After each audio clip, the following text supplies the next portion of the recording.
hemos aprendido a tomar buenas decisiones con tu sabiduría, a elegir el mejor camino con tu conocimiento, a reinventarnos con tus ideas. Por eso hoy, más que nunca, necesitamos el 100% de ti, porque el futuro de nuestro país lo construiremos de tu mano. La cifra del 49% de mayores de 70 años fallecidos por COVID no puede seguir aumentando.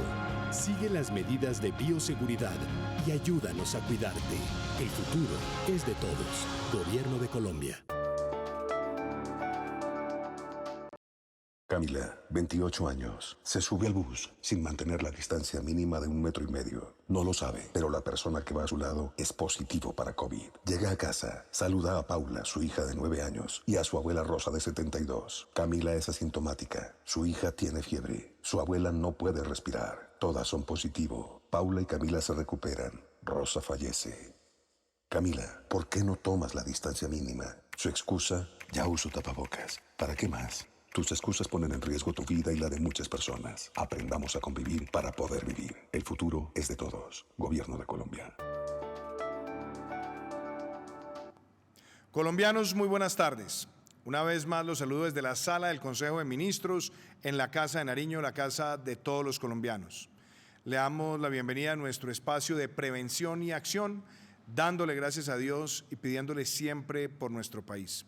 Agradeciéndole a todos los que trabajan intensamente para enfrentar esta pandemia y agradeciéndole a todos los colombianos su paciencia, su dedicación, su responsabilidad, su disciplina para poder sortear esta pandemia de una manera que nos posicione a nosotros con optimismo, sin triunfalismo, pero que podamos sacar nuestro país adelante. Una vez más empezamos este espacio haciendo un balance de las cifras del COVID-19 en nuestro país. Hoy se adelantaron 23.225 pruebas y se registraron 6.803 casos positivos. Sin duda esto representa un récord en el número de casos, pero es importante que hagamos también una desagregación. Tenemos en este momento aproximadamente 6 municipios que pueden representar más del 75.4% de los nuevos contagios. ¿Qué se ha venido haciendo? Se ha venido haciendo búsqueda activa. Quiere decir que en los lugares donde más casos se han presentado, estamos buscando más casos a partir de la trazabilidad y hacerle además el seguimiento epidemiológico a los casos que se han registrado como positivos. Por eso es muy importante entender cómo está concentrado regionalmente y qué medidas se están adoptando en esos municipios donde tenemos un aumento acelerado de casos. También el día de hoy se han registrado 211 fallecimientos. Le expresamos a las familias que han perdido sus seres queridos nuestra solidaridad, nuestro sentido pésame y también nuestro deseo de acompañarlos en oración. Yo quisiera destacar que 5 municipios representan el 72.5% del total de las muertes registradas el día de hoy. Pero es importante también para mí destacar lo siguiente, hablemos de sectores de la población. Los mayores de 60 años fallecidos hoy son el 74%. Las personas entre 60 y 69 años, el 21.8%. Y prestemos mucha atención a lo siguiente, las personas mayores de 70 años representan el 52.2% de las muertes registradas hoy, en un día donde tenemos también un salto en el número de fallecidos. ¿Cuál es el mensaje? El mensaje es de autocuidado, el mensaje es de tomar conciencia de que este es el sector más vulnerable y todo lo que tengamos que hacer lo tenemos que hacer para protegerlos y también invitarlos a ellos a que cumplan con eficacia las medidas de autoprotección. También quiero destacar que hoy tenemos una cifra muy importante de recuperados.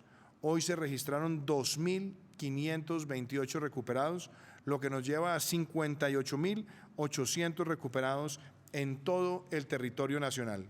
Por esa razón, también quiero expresar que esta es una tendencia creciente en el país y la vamos a ver crecer aún más, pero también necesitamos que aprendamos de las personas que se han recuperado.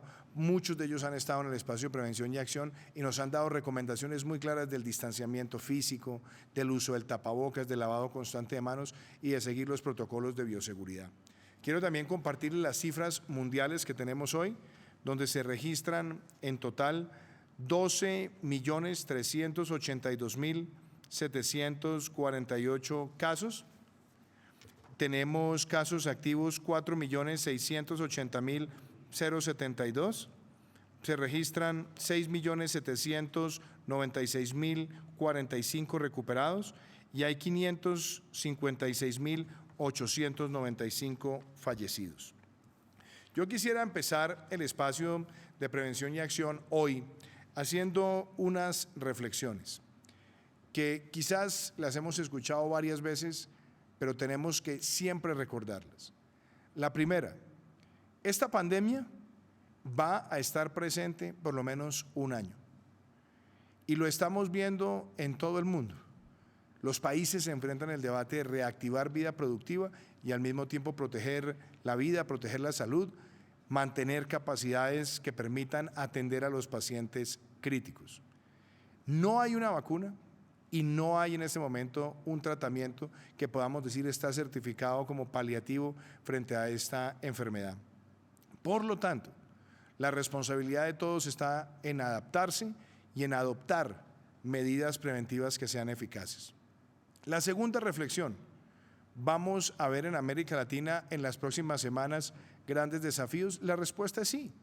América Latina tendrá en las próximas semanas grandes desafíos y aún en nuestro país, en varias ciudades, estaremos viendo desafíos importantes, pero lo tenemos que enfrentar con esas normas de autocuidado, lo tenemos que enfrentar en algunos lugares haciendo también cercos epidemiológicos puntuales, precisos, con mayores niveles de aislamiento donde esté más focalizado, pero tenemos un enfoque regional y focalizado dentro de las regiones para enfrentar esta situación.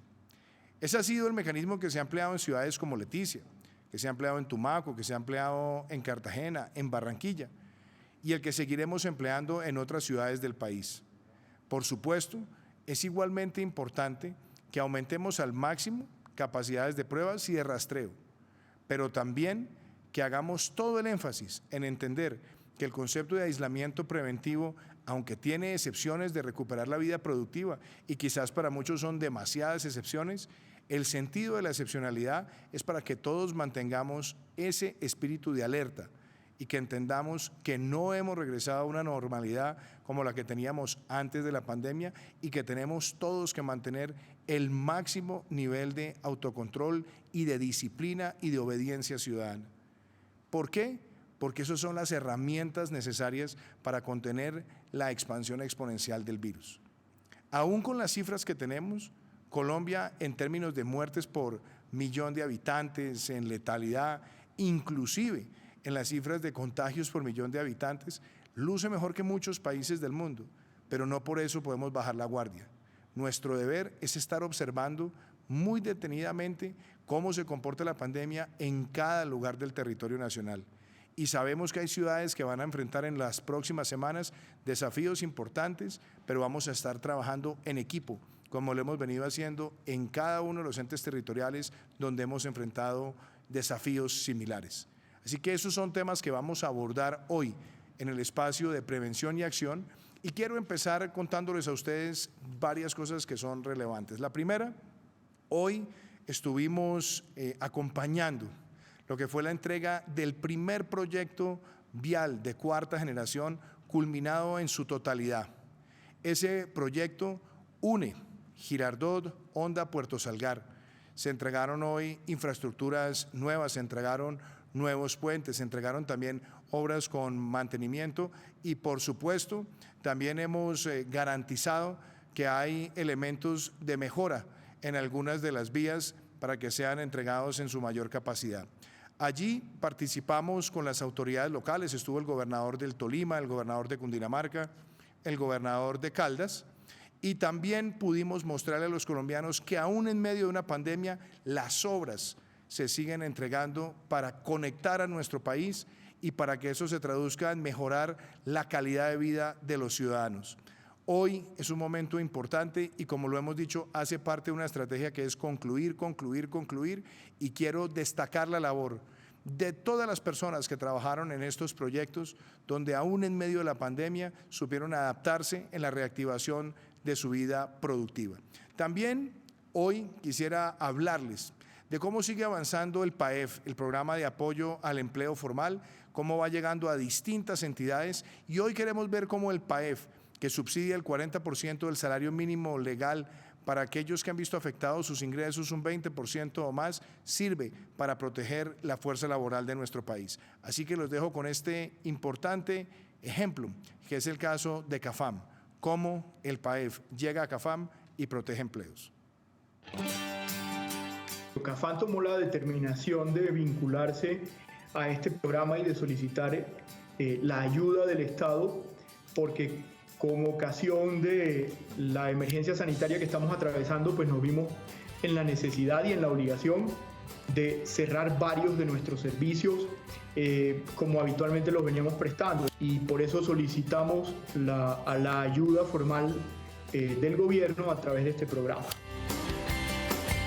Nosotros con este programa estamos beneficiando cerca de 1.297 trabajadores. Realmente es un programa que genera un beneficio tangible y cierto para los empleadores, y naturalmente es un beneficio que se le transfiere a los empleados en la medida en que contamos con recursos vía apoyo estatal para continuar pagando sus salarios. Quisiera dejar un agradecimiento en nombre de CAFAM al Gobierno Nacional por haber impulsado programas tan beneficiosos como este de ayuda formal al empleo, proteger el funcionamiento del país como los conocemos, al tiempo que proteger la salud de los colombianos. Yo sé que con el concurso de todos rodeando las iniciativas del Gobierno Nacional prevaleceremos frente a esta crisis, y pronto veremos cómo los signos de recuperación económica van a ser visibles. También queremos seguir destacando cómo las micro, pequeñas, medianas y grandes empresas de nuestro país se adaptan y adoptan protocolos para enfrentar el COVID-19. Ahí también se protege tejido laboral, y algo también que es muy importante, se motiva a que la relación entre empleadores y empleados, que sea fraterna, también tenga ese elemento de protección de la vida y la salud. Estas prácticas las hemos visto en todo tipo de empresas, desde las empresas más grandes hasta las empresas más pequeñas, que muestra el gran esfuerzo de los emprendedores colombianos. Por eso quiero que veamos cómo Triunfo, una empresa colombiana, también adopta estas medidas de bioseguridad para proteger la vida de sus trabajadores y para seguir construyendo país. En Calzado El Triunfo queremos volverte a ver. Por eso, implementamos un protocolo de seguridad de ingreso a nuestras tiendas para garantizar tu seguridad y la nuestra. Toma de temperatura en la entrada.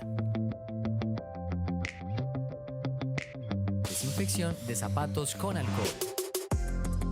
Uso obligatorio del tapabocas. Desinfección de manos. Dentro de la tienda no puede haber más de una persona por cada 5 metros cuadrados. Distancia de 2 metros entre clientes y asesores. Al momento de medirse los zapatos, debe utilizar una bolsa plástica que luego será desechada.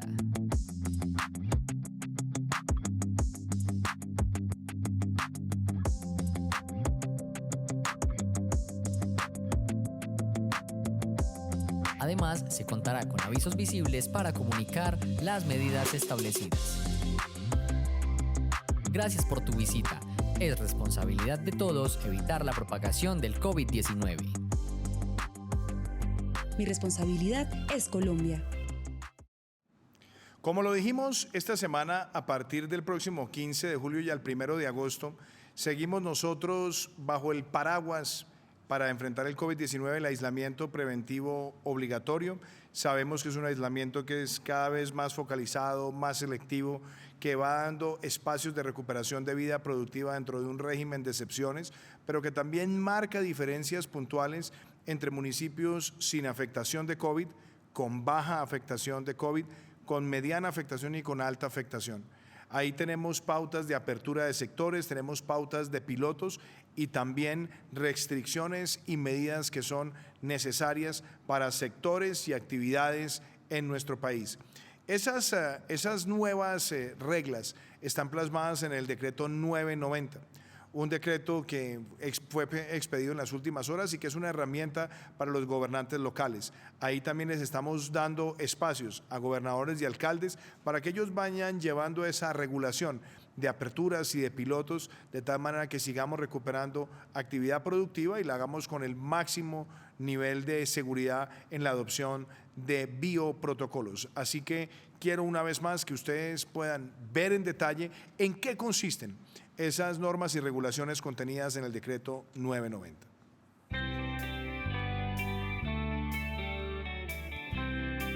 De acuerdo con el decreto 990 del 9 de julio de 2020, luego de la solicitud de los alcaldes y el aval del Ministerio de Salud, el Ministerio del Interior podrá autorizar el levantamiento del aislamiento preventivo obligatorio en los municipios no COVID o de baja afectación. Sin embargo, en ningún caso se podrán habilitar en estos municipios eventos de carácter público o privado que impliquen aglomeración de personas en establecimientos y locales comerciales de esparcimiento y diversión, bares, discotecas, entretenimiento, billares, locales de juegos de azar y apuestas como casinos, bingos y terminales de juegos de video. Para iniciar cualquier actividad, los municipios y distritos sin y de baja afectación deberán cumplir los protocolos de bioseguridad del Ministerio de Salud y atender las instrucciones para evitar la propagación de COVID-19. Si el municipio pierde su condición de no COVID o baja afectación, quedará sometido a la medida de aislamiento preventivo obligatorio.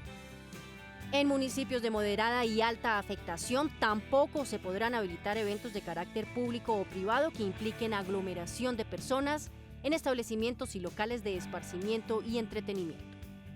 Por su parte, los establecimientos y locales gastronómicos permanecerán cerrados y solo podrán ofrecer sus productos a través de comercio electrónico, por entrega a domicilio o por entrega para llevar. Tampoco se habilitarán al público piscinas, spas, saunas, turcos, balnearios, parques de atracciones mecánicas y parques infantiles, y solo podrán utilizarse para la práctica deportiva de manera individual por deportistas profesionales y de alto rendimiento. Tampoco se abrirán al público los cines y teatros, ni la práctica deportiva y ejercicio grupal en parques públicos y áreas de recreación, deportes de contacto o que se practiquen en conjunto. Los teatros serán únicamente utilizados para realizar actividades creativas, sin permitir el ingreso de público o la realización de actividades grupales o que generen aglomeración. No se habilitarán tampoco servicios religiosos que impliquen aglomeraciones, salvo previa autorización por parte del Ministerio del Interior. Los alcaldes de los municipios y distritos con moderada y alta afectación de COVID-19, en coordinación con el Ministerio del Interior, podrán autorizar la implementación de planes piloto en establecimientos y locales comerciales que presten servicio de comida para brindar atención al público en el sitio de manera presencial o a la mesa. En estos municipios también se pueden autorizar pilotos para actividades de la industria hotelera, marinas y náuticas y de gimnasios, siempre y cuando se cumpla en todo momento con los protocolos de bioseguridad. El decreto 990 considera que mientras se resuelve en sede judicial la impugnación a la acción de tutela presentada el día 8 de julio de 2020, se les permitirá a estas personas el desarrollo de actividades físicas y de ejercicio al aire libre por un máximo de 2 horas diarias. La norma advierte que esto se hará de acuerdo con las medidas, instrucciones y horarios que fijen los alcaldes en sus respectivas jurisdicciones territoriales y, en todo caso, con sujeción a los protocolos de bioseguridad que para los efectos se establezcan. La norma establece que los gobernadores y alcaldes permitirán el derecho de libre circulación de las personas en 44 casos o actividades. Dentro de las nuevas excepciones a la restricción de la libre circulación, se destaca el personal en formación en las diferentes áreas de la salud que sean necesarias para adelantar actividades de salud pública y de salud en general asociada al COVID-19. Asimismo, se exceptúan de las restricciones las actividades de la industria hotelera y el desplazamiento y comparecencia de funcionarios y personas interesadas en la gestión de actividades que garanticen la protección de derechos fundamentales, colectivos y actuaciones administrativas. Es muy importante que todos los ciudadanos, que los alcaldes y gobernadores también diseminen cuáles son los alcances del decreto 990. Estaremos haciendo, como siempre, pedagogía constante sobre esta materia. Pero en ese enfoque de trabajar de manera regionalizada y en equipo con los gobiernos locales, hemos estado adelantando puestos de mando unificado, hemos estado haciendo coordinación con alcaldes y gobernadores y hoy tuve la oportunidad de visitar la ciudad de Montería. Ahí tuvimos contacto con el gobernador Orlando Benítez, tuvimos también contacto con el señor alcalde Carlos Ordóñez, nos acompañó el equipo del Ministerio de Salud con el ministro Fernando Ruiz a la cabeza. Hicimos una revisión de distintas medidas que van desde seguir aumentando la capacidad de pruebas en el departamento con la habilitación del laboratorio departamental y su mayor capacidad, donde se espera prácticamente superar las 300 y 400 pruebas muy pronto. También destacar los mecanismos de seguimiento dentro de lo que se conoce como la estrategia de rastreo y aislamiento. Por supuesto, seguir fortaleciendo la red de atención en materia de pacientes críticos de COVID-19. Hoy llevamos 30 ventiladores para el departamento. Esperamos en los próximos días que lleguen 20 más y seguimos conforme al cronograma y monitoreando la situación de la pandemia. También acompañamos a las autoridades locales en ver cómo está la puesta en marcha del hospital de campaña del centro de convenciones. Ahí nos acompañaron también de manera virtual los miembros de la bancada del departamento y analizamos una a una también las medidas complementarias en términos de pedagogía y también de apertura de sectores donde se destacan pilotos que se están poniendo en marcha también en el departamento. Ese enfoque regionalizado es supremamente importante y hoy con el ministro Fernando Ruiz estuvimos haciendo también evaluación y seguimiento porque le pedí al señor ministro que estuviera en el puesto de mando unificado de la ciudad de Bogotá, que pudiéramos trabajar con la Secretaría de Salud de la ciudad, que pudiéramos acompañar una visión de las autoridades de hacer segmentación en zonas críticas donde se tiene mayor afectación, que se hiciera ese proceso con un estricto seguimiento y también con el acompañamiento de medidas sociales. Por eso le he pedido al ministro Fernando Ruiz que en este espacio de hoy de prevención y acción nos hable de cuál fue el balance del puesto de mando unificado en la ciudad de Bogotá, de las medidas que se han aplicado también en Córdoba, donde hemos tenido sobresaltos en algunos municipios, donde hemos tenido aumentos de mortalidad, pero donde se trabaja con las autoridades para buscar mayor control y tener la capacidad de atención. Pero todo esto se hace dentro de un proceso técnico, dentro de un proceso que ha sido acompañado por nuestra mesa de expertos, donde hay una segmentación de regiones, donde se miran los criterios de baja, mediana, ninguna o mayor afectación, de manera que haya una coherencia en cada una de las medidas. Por eso, antes de darle la palabra al ministro Fernando Ruiz, quiero que ustedes conozcan en qué consiste esa estrategia de regionalización segmentada para enfrentar el COVID-19 en los lugares donde tenemos mayor contagio. Veámoslo. El Ministerio de Salud y Protección Social, junto al Comité Asesor, definió la categorización de municipios para llevar a cabo las medidas de desescalamiento, teniendo en cuenta que la epidemia por COVID-19 en el país se ha dado a diferentes velocidades. Inicialmente están los municipios sin afectación, los cuales no tienen casos positivos y cuentan con apertura total con las excepciones establecidas en medidas nacionales o locales, como eventos masivos y de aglomeraciones, y siempre manteniendo el distanciamiento físico. Siguen los municipios de baja afectación, aquellos que no registran casos confirmados ni sospechosos en las últimas 4 semanas y presentan apertura total con las excepciones establecidas en medidas nacionales o locales. Están además los municipios de moderada afectación. Estos presentan casos confirmados o sospechosos y cumplen con uno de los criterios de riesgo. Allí se pueden hacer planes piloto, pero mantienen las excepciones establecidas en medidas nacionales o locales. Y finalmente están los municipios de alta afectación, aquellos que presentan casos confirmados y 2 o más indicadores de riesgo. Estos pueden tener actividades, pero en condiciones particulares establecidas por el Ministerio de Salud y con una decisión consensuada entre las autoridades locales y el comité asesor. En la web de MinSalud se encontrará el listado de los municipios del país con su clasificación, la cual podrá cambiar dependiendo del curso de la epidemia.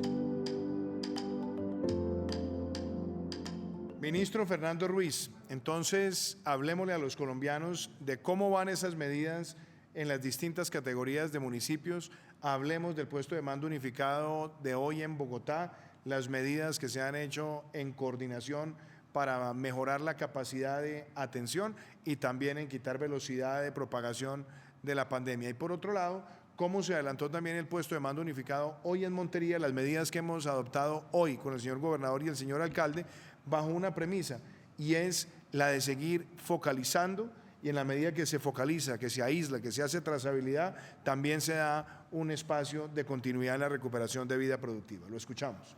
Sí, señor presidente, muchas gracias. Colombianos, nosotros hemos visto en los últimos días un crecimiento importante en el número de casos e incluso también en el número de fallecimientos que desafortunadamente estamos teniendo en la progresión de la epidemia de COVID-19.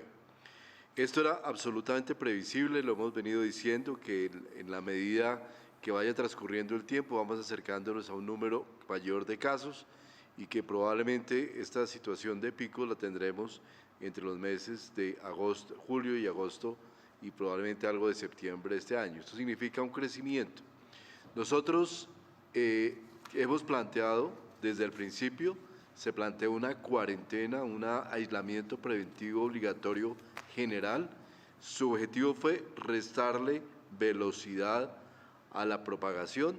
Este fue, hoy en día podemos decir en nuestra evaluación, una decisión exitosa porque permitió bajar la velocidad global a la epidemia y permitió al menos obtener 3 elementos sustanciales, entre otros.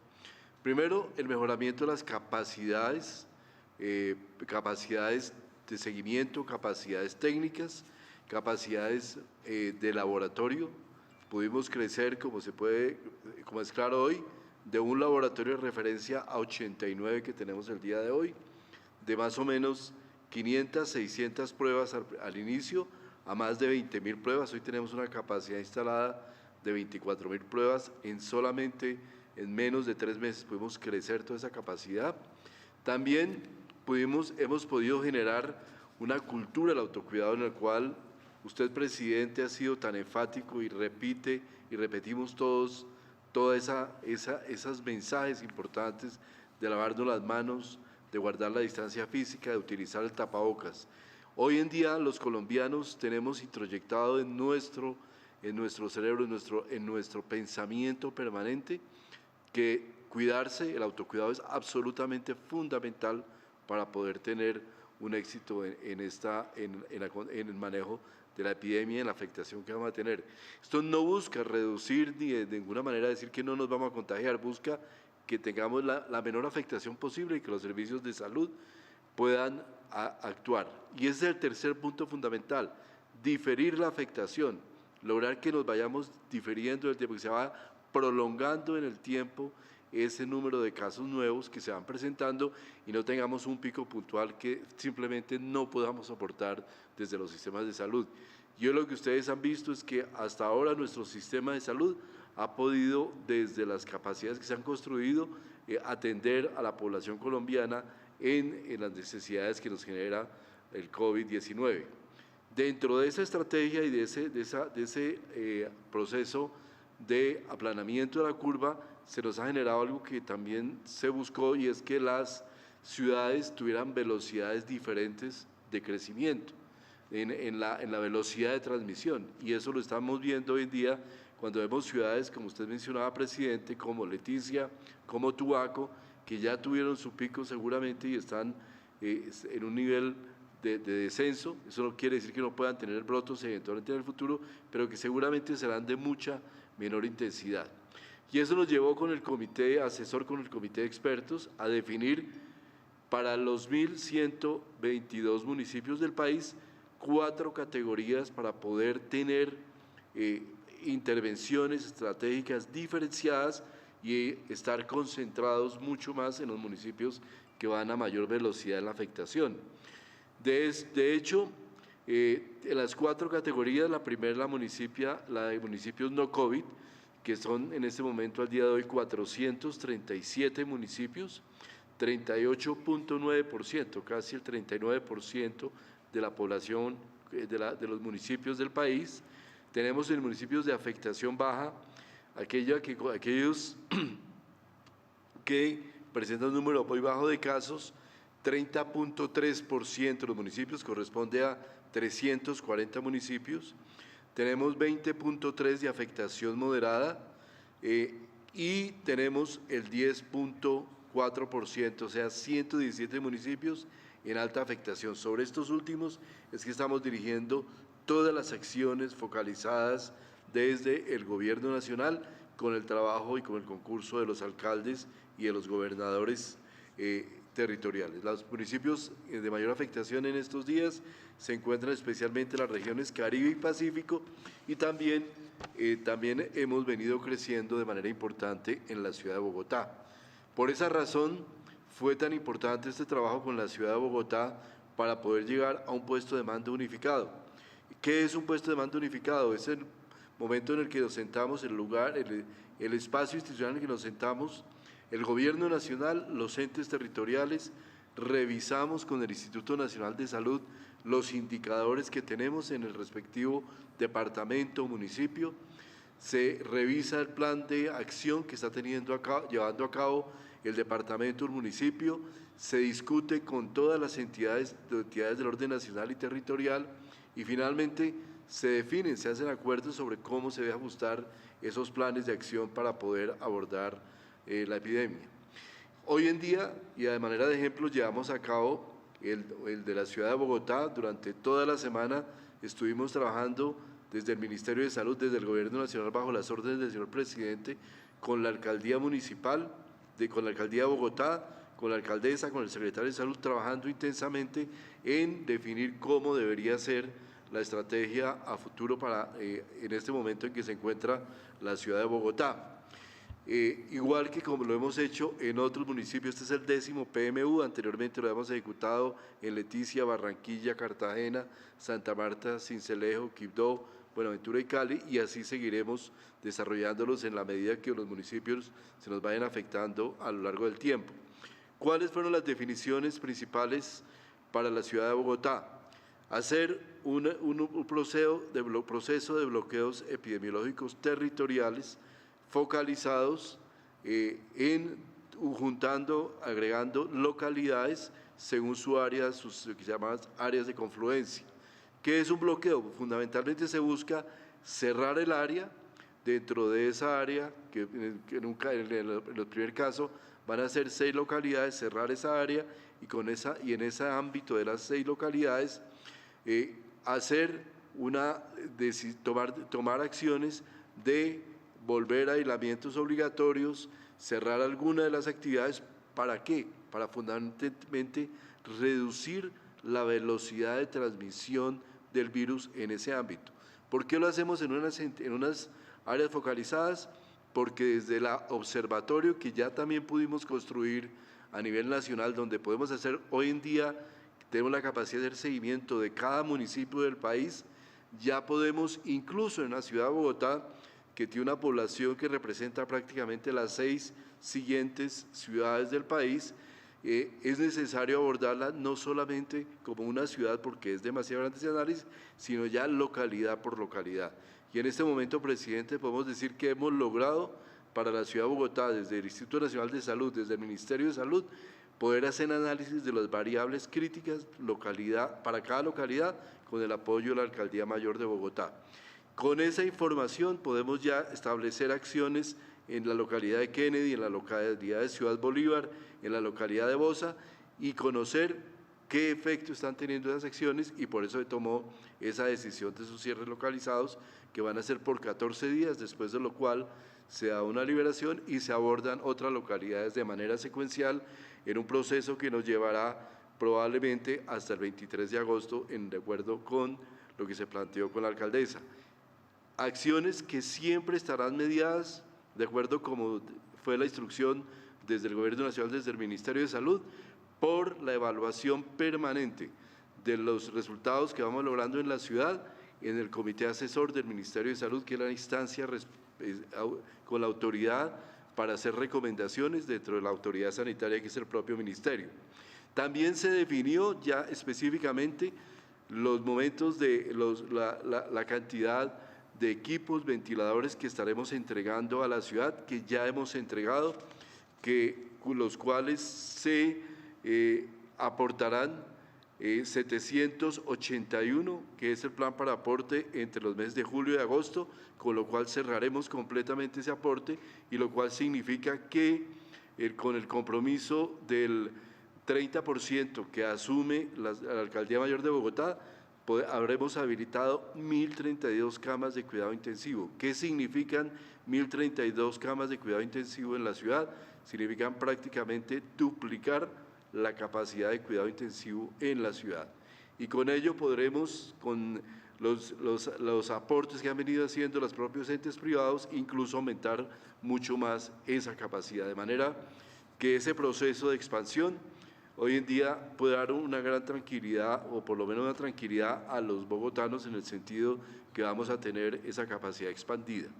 Otros compromisos y otros aportes que haremos del Gobierno Nacional: al menos 7.500 millones para lo que es la capacidad de laboratorio, mercados, 75.000 mercados para ayudas humanitarias, y con el compromiso de la alcaldía de entregar también ayudas humanitarias y efectuar algunos pilotajes que son muy importantes para visualizar el futuro del desarrollo de la ciudad, como serían algunos pilotajes específicos muy controlados en áreas de baja afectación dentro de la ciudad, en lo que tiene que ver con restaurantes, y también con la posibilidad de apertura de alguna ruta aérea de manera piloto desde el aeropuerto de Bogotá. En cuanto a lo que se refiere a Montería y a Córdoba, tenemos una afectación de 1.400 casos nuevos. El departamento y la ciudad vienen subiendo, igual que Cereté e igual que Lorica, y con estas acciones, presidente, dentro de las acciones que se tomaron, incrementar las pruebas, incrementar la capacidad de intervención, también mejorar la capacidad de cuidado intensivo, y tener un segundo puesto de mando unificado el próximo viernes para afinar las acciones, tanto del departamento de Córdoba como el departamento de Sucre. Muchas gracias, ministro. Yo creo que usted lo ha descrito muy bien, y por eso era importante que entráramos a ese nivel de detalle: el acompañamiento para hacer cercos epidemiológicos por localidad, el acompañamiento además con la lectura técnica permanente en el observatorio, y también el acompañamiento con política social en lo que tiene que ver con el suministro también de mercados y apoyos para familias vulnerables.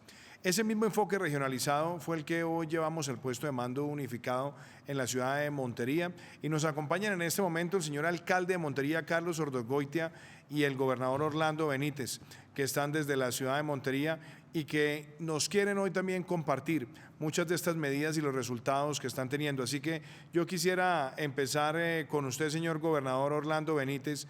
Nosotros hemos asignado un número importante hoy de ventiladores, 30, van 20 más, para fortalecer la capacidad. Importante que usted también le describa a los colombianos y a los cordobeses cómo va esa dispersión, cómo la vamos a hacer efectiva en la red hospitalaria del departamento. Lo escuchamos. Presidente, en nuestro departamento, muchas gracias por su visita el día de hoy, por llenarnos de optimismo y esperanza, y por seguir mostrando ese compromiso con los territorios, como lo fuimos testigo el día de hoy.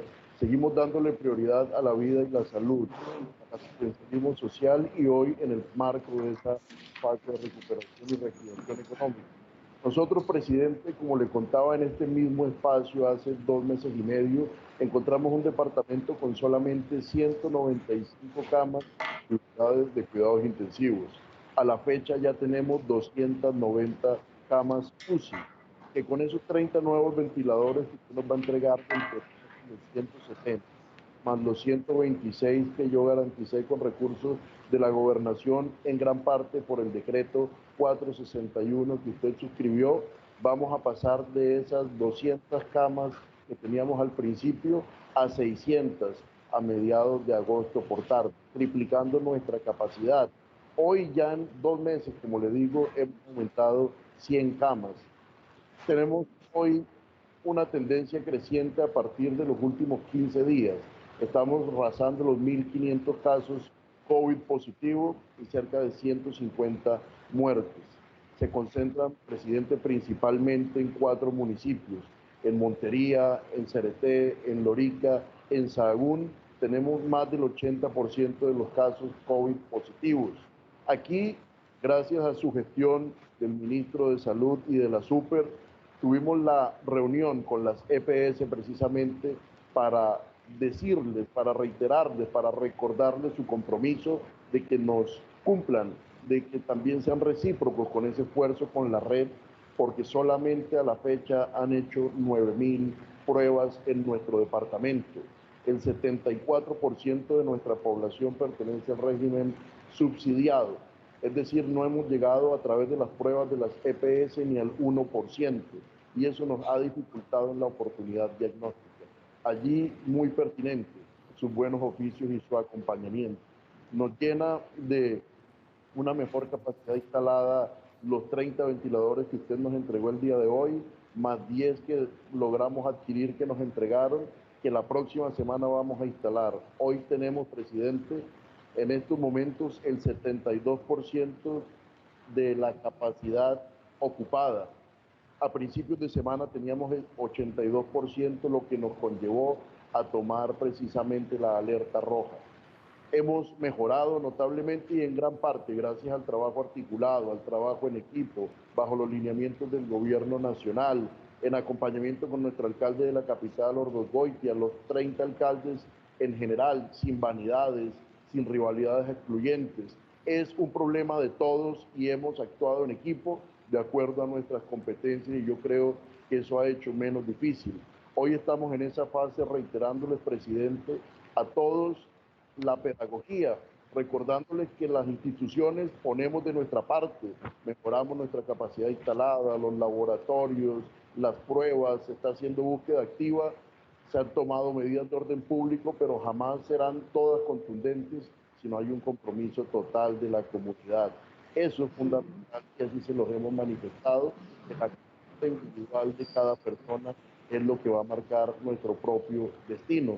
Y como dice nuestro himno de Córdoba, que a usted tanto le gusta, presidente, los pueblos que no luchan no tienen porvenir. Y también hay una frase muy pertinente, que hoy somos responsables de nuestro bien o nuestro mal.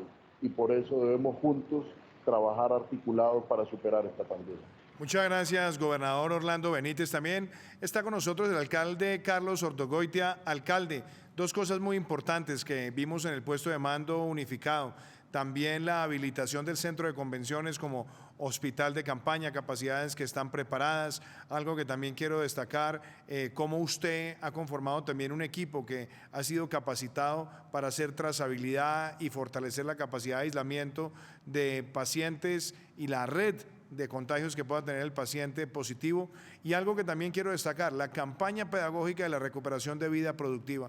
Así que en el balance de un momento difícil, porque es un momento crítico el que ustedes han vivido, han tenido también alertas en cuanto a las unidades de cuidado intensivo, pero también las han podido ir sorteando gracias a la capacidad previa, a la expansión y ahora también con la llegada de nuevas capacidades de ventilación. Pero mi pregunta puntual, para que usted se la comparta a los colombianos de manera humana como alcalde, ¿cómo avanza la ciudad de Montería? Porque yo resalto eso, ustedes han enfrentado la emergencia focalizando, haciendo el rastreo, recuperando también vida productiva y calidad para las personas más vulnerables. Lo escuchamos, alcalde.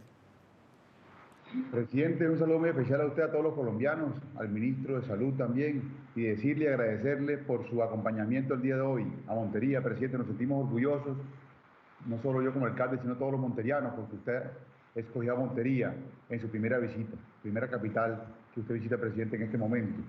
Quiero decirle, presidente, que hoy la gran preocupación se centra en las camas de UCI. Yo quiero decir a los colombianos y a los monterianos que nuestra competencia directa es nuestro primer nivel, donde desde el principio avanzamos de manera clara, eficiente, oportuna, nuestro primer hospital de campaña, el Coliseo Miguel Japilora, 3 hospitales de la red de la ES Vida Sinú fueron conformados y multiplicados por 2 atención. Hoy tenemos, presidente, en hospitalización 55 personas confirmadas COVID. El 78% de esos confirmados no pertenecen a Montería y tenemos 156 sospechosos, aún nos faltan los datos de dónde vienen. Y tenemos en camas de UCI, presidente, 36 ciudadanos, de los cuales 47% no son monterianos y 43 más sospechosos, con una ocupación, presidente, hace 2 horas del 83.33% de ocupación, que eso lógicamente nos preocupa muchísimo. Por eso hoy se lo manifesté en el PMU y hace unos días al ministro de Salud, que Montería tiene una red muy bien habilitada. Yo creería que es la S más importante que tiene el país y podemos nosotros acceder a unos ventiladores para darle también apoyo al departamento, con un trabajo articulado, con un trabajo serio, con un trabajo responsable, presidente. Tenemos medidas adicionales para disminuir la velocidad de la propagación del coronavirus, como el cambio del pico y cédula, como se lo comenté, una ley seca los fines de semana y toque de queda. También cierre del mercado del sur por 5 días, en acompañamiento con el ministro de Agricultura, viendo los casos de Corabastos, viendo los casos también en el país, y el cierre inteligente, el cierre focalizado de barrios por sectores que son muy importantes. No vamos a cerrar los barrios completos, pero sí las cuadras, las manzanas donde tengamos casos positivos, para hacer un acompañamiento integral con la ES Vida Sinú, con la Secretaría de Gobierno, de Planeación. Ahí estamos trabajando también en la restricción del parrillero para la próxima semana, que va a ser fabuloso para poder cortar un poco y detener la alta propagación del virus. Y la implementación, presidente, como usted muy bien lo decía, de la estrategia PRAS, de la mano de la Gerencia COVID Nacional. Pruebas para aumentar el número a través del trabajo con la GPS, que ya se comprometieron a través del buen concurso del ministerio, del ministro, del viceministro, de apoyar esa estrategia PRAS. También el rastreo con un equipo que ya está organizado de 25 personas para hacer seguimiento a cada positivo, indagar sobre esos contactos estrechos y también identificar esa línea de contacto para poder aislarlos, presidente. Y también el aislamiento selectivo y sostenible, que se trata de aislar en casa brindando ayuda humanitaria, kits médicos, y a algunos se les brindará en sitios de aislamiento diferentes a sus casas. Y lógicamente rescatar ese equilibrio entre a proteger la vida y la salud y también darle una salida a la economía, que es tan importante en nuestra ciudad cuando tenemos un alto nivel de informalidad. Estamos entre las 10 ciudades con menos desempleo, pero no nos podemos ir quedando ahí. Vamos a trabajar, presidente, de la mano con el gobierno y con el gobierno departamental para transformar la vida de los monterianos. Muchísimas gracias, alcalde Otorgoitia. Y hoy, cuando estuvimos inaugurando la primera vía de 4ª generación concluida en su totalidad, cuando hablamos del alcance de nuestro programa de concluir, de agradecer también a todo el personal de obra que en medio de la pandemia avanzó para cumplir este anhelo, nos acompañaron también gobernantes locales. Estuvo con nosotros el gobernador de Cundinamarca y también el gobernador del Tolima, el doctor Orozco, el doctor Velázquez de Caldas, y hoy están con nosotros. Yo quisiera saludar al gobernador del Tolima, Ricardo Orozco, y empezaría también por decirle, gobernador, primero, esta importante vía. Hoy terminamos la primera vía de 4ª generación, como digo, son políticas de Estado. Nuestro lema es concluir esos proyectos, pero algo que también quiero destacar, ustedes han venido tomando medidas muy importantes en términos de salud para fortalecer la red hospitalaria, y yo le pediría, doctor Orozco, de manera muy sucinta, que usted nos haga el balance de cómo en medio de la pandemia se avanzó también con esta obra que hoy entregamos, que beneficia la conectividad del departamento, y por supuesto también mensajes muy puntuales de expansión de la red hospitalaria y cómo ustedes se han preparado para atender a los pacientes críticos. Lo escuchamos. Presidente, muy buenas tardes. Un saludo muy especial a usted y a su equipo y a mis colegas y al alcalde de Montería desde la tierra del Bunde. Muy feliz y orgulloso de haberlo acompañado hoy en esa mega obra tan importante para los colombianos y para el Tolima. Contarle rápidamente, presidente, que para nosotros el COVID se ha vuelto o se convirtió en una oportunidad para fortalecer la red pública del departamento del Tolima. Habilitamos la clínica Limonar, que usted sabe, presidente, que estuvo a puertas de ser vendida del Hospital Federico Lleras. Hoy la tenemos habilitada, 10 camas de cuidados intensivos, 43 camillas de expansión y equipos que tienen que ver con todo el tema de imágenes diagnósticas, una inversión cercana a los 6.000 millones y la idea es seguir aperturando esta entidad. Asimismo, nos acompañó el Ministerio de Salud en esto. Asimismo, el Laboratorio de Salud Pública, ya estamos realizando las pruebas COVID acá en el Tolima, 120 pruebas diarias, acompañamiento del Instituto Nacional de Salud. Allí, usted, señor presidente, nos dio 1.360 millones de pesos, 1.000 para lo que tiene que ver el Laboratorio de Salud Pública, muestras COVID, y 300 para el programa Civigila. 4.000 millones de pesos aplicamos a través del OCAT de Ciencia y Tecnología para nuestro laboratorio que trabajamos en unidad con la Universidad del Tolima. También agradecerle, presidente, la gestión de su esposa, la primera dama, 18.200 kits nutricionales entregamos en todo el departamento del Tolima de la mano de ella. Asimismo, 22.400 kits de la Unidad Nacional de Gestión del Riesgo, 4.000 de ellos para nuestros adultos mayores y un poco más de 17.000 kits para nuestras comunidades indígenas. Asimismo, logramos también generar un tema que tiene que ver con la reactivación económica, señor presidente, que usted tanto le ha apostado y la señora vicepresidenta. Nosotros logramos hacer una mesa que tiene que ver con compras públicas, donde estuvo el PAE, el Ejército, la Policía, y logramos ventas por 160 millones de pesos. Asimismo, tenemos nuestra plataforma Yo le compro al Tolima, donde nuestros empresarios pueden viabilizar y ofrecer todos sus productos, y estamos trabajando en un tema de mercados virtuales, del campo a la mesa y a la casa de nuestros tolimenses. El primer ejercicio se vendieron 5 millones de pesos, pero contarle, presidente, para terminar, que el Día del Tamal lo hicimos a través de virtualidad y de domicilios y logramos vender más de 15.000 tamales con un ingreso a ellos de 82 millones de pesos. Y el Día de la Lechona se lograron vender cerca de 20.000 platos con un ingreso de 220 millones de pesos para 33 empresarios. Asimismo, nos hemos reinventado. Hoy la fábrica de licores fabrica alcohol antiséptico y alcohol glicerinado para también generar ingresos al departamento del Tolima. Acá, hoy 1.426 personas con COVID, pero decirle, presidente, que aquí han fallecido tan solo 25 personas, desafortunadamente, pero llevamos más de 500 personas recuperadas y trabajamos de la mano de los alcaldes para ir aperturando los sectores de la economía en el departamento del Tolima. Desde el Tolima, presidente, un abrazo especial, el cariño y el afecto que le tenemos a usted. El Tolima nos une, Colombia nos une. Feliz noche. Muchísimas gracias, gobernador, y felicitaciones por esos resultados. Esperamos seguir acompañándolos en todo este proceso y agradecerle también esa reinvención que hemos visto en la licorera y en muchas otras actividades. El hecho que usted mencionaba de llegar con la virtualidad para muchos mercados campesinos es bien importante, y ver que se pueden mantener esas ventas con entusiasmo y hacerla con total innovación.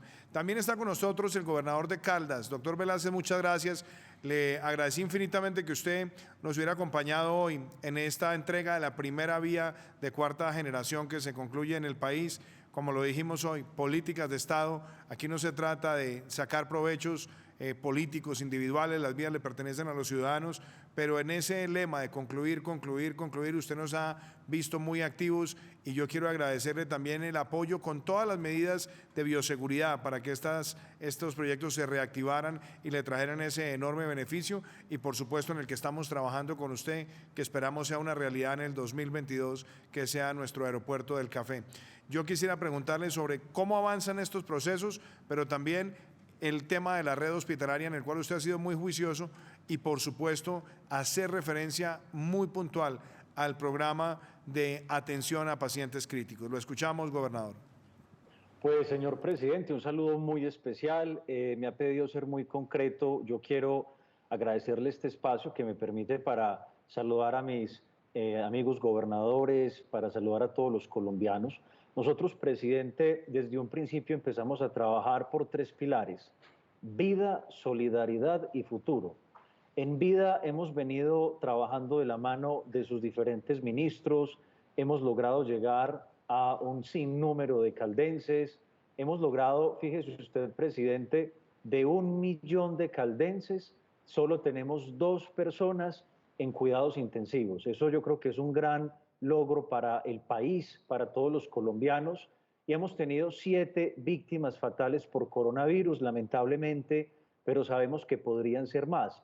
Y esto se ha logrado la articulación con el ministro de Salud, y por eso le reiteramos al ministro que Manizales quiere ser piloto en la unificación de los 2 regímenes, del contributivo y el subsidiado.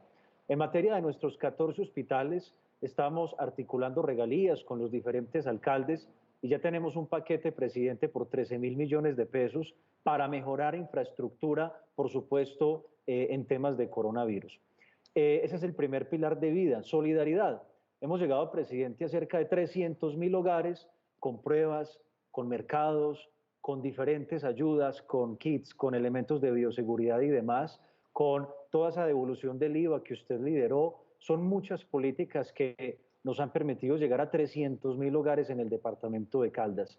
Y en futuro, presidente, hemos trabajado por hacer Miel 2, por seguir con el plan vial de Caldas, por apoyar esa importante concesión de Pacífico 3 para que se reactivara. Creemos que la economía es comida y la comida es vida. Por eso es tan importante, señor presidente, seguir trabajando por todos estos proyectos. Y ahí está la joya de la corona, Aerocafé. Hoy precisamente, presidente, luego de que nos vimos en Honda en la inauguración de este proyecto, el primer proyecto de 4ª generación que usted le entrega a Colombia, me desplacé con el director del Aerocivil a la pista de Aerocafé.